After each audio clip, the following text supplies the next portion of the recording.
இந்த நன்றி இல்லாத உலகத்துல நமக்கு நாமே சொல்லிக்கிற கதை தான் இது. ஒரு அழகான காட்டுல கழுதை ஒண்ணு வாழ்ந்து வந்தது. அங்க இருக்கக்கூடிய எல்லா மிருகங்களை காட்டிலும் அது கழுதை தான் சிறந்த உழைப்பாளி. காலையில சீக்கிரமாவே எழுந்துச்சு எல்லா மிருகங்களுக்கும் உதவி செய்யும். பசுவுக்காக நிறைய பாரங்களை சுமக்கும். ஆடுகளை வண்டியில இழுத்து செல்லும். எல்லா விலங்குகளுக்கும் உணவுகளையும் சேகரிக்கும். தனக்காக எந்த விலங்குகள் உதவி செய்யாட்டாலும் எல்லா விலங்குகளுக்குமே ஓடி ஓடி உதவி செய்யும். யார் எந்த உதவி கேட்டாலும் அது இல்லைன்னு சொல்லவே சொல்லாது. கழுதை நினைச்சிச்சு நம்ம எல்லாருக்கும் உதவினா எல்லாரும் நம்மள மதிப்பாங்கன்னு. ஆனா ஒருபோதும் அந்த மதிப்பு அதுக்கு கிடைக்கல. வெறும் வார்த்தையால மட்டுமே அதை புகழ்ந்தாங்க. மற்ற விலங்குகளுக்கெல்லாம் உதவி தேவைப்படும் போது நீ ரொம்ப நல்லவன், நீ இல்லைன்னா நாங்க என்ன செய்வோம்னு சொல்லி போலியா புகழ்ந்தாங்க. அந்த கழுதைக்கு சோர்வா இருந்தா கூட யாரும் எதுவுமே கேட்க மாட்டாங்க. அப்பதான் அதிகமான பாரத்தை சுமக்க சொல்லுவாங்க. ஒரு கோடை காலத்துல அதுக்கு ரொம்ப உடம்பு முடியாம போயிடுச்சு. அதால மூச்சு கூட விட முடியல. அப்படியே கீழே படுத்துருச்சு. அப்ப அந்த பக்கமா வந்த ஒரு வெள்ளாடு, இப்படி நீ உடம்பு முடியாம படுத்திருக்கியே, சாயங்காலம் என்னுடைய மூட்டைகள் எல்லாம் சுமக்க வர முடியுமான்னு கேட்டுட்டு அது வந்த வழியாவே போயிடுச்சு. அப்பதான் கழுதைக்கு புரிஞ்சிச்சு தன்னை யாருமே நண்பனா பார்க்கலன்னு, நம்மள ஒரு கருவியா பயன்படுத்திருக்காங்கன்னு. அன்று இரவு கழுதை நினைத்தது,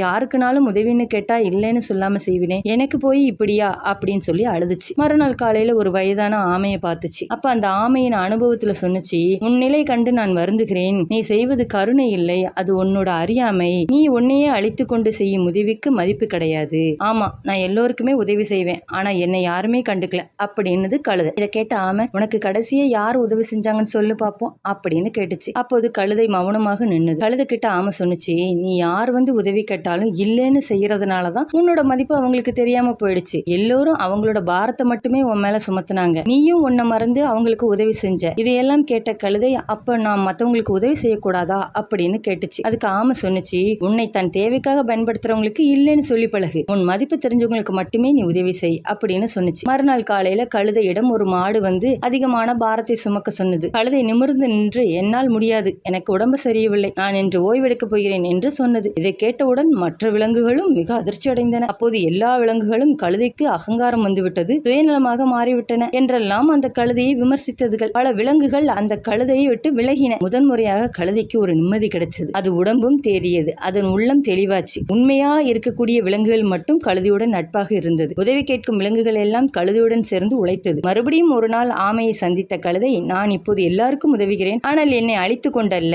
பாத்தீங்களா, பிறருக்கு உதவுது நல்ல விஷயம்தான். அவங்க சுயநலத்துக்காக உங்களை பயன்படுத்தும் போது நீங்க இல்லைன்னு சொல்றதுல எந்த தப்பும் இல்லை. உங்க மதிப்பு தெரியாத 100 பேருக்கு உதவி செய்யறதை விட உங்க மதிப்பு தெரிஞ்ச ஒருத்தருக்கு உதவி செஞ்சா போதும். இது போன்ற பல சுவாரஸ்யமான கதைகளுக்கு நம்ம தமிழ் உலகம் நம்புறோம் சேனலை சப்ஸ்கிரைப்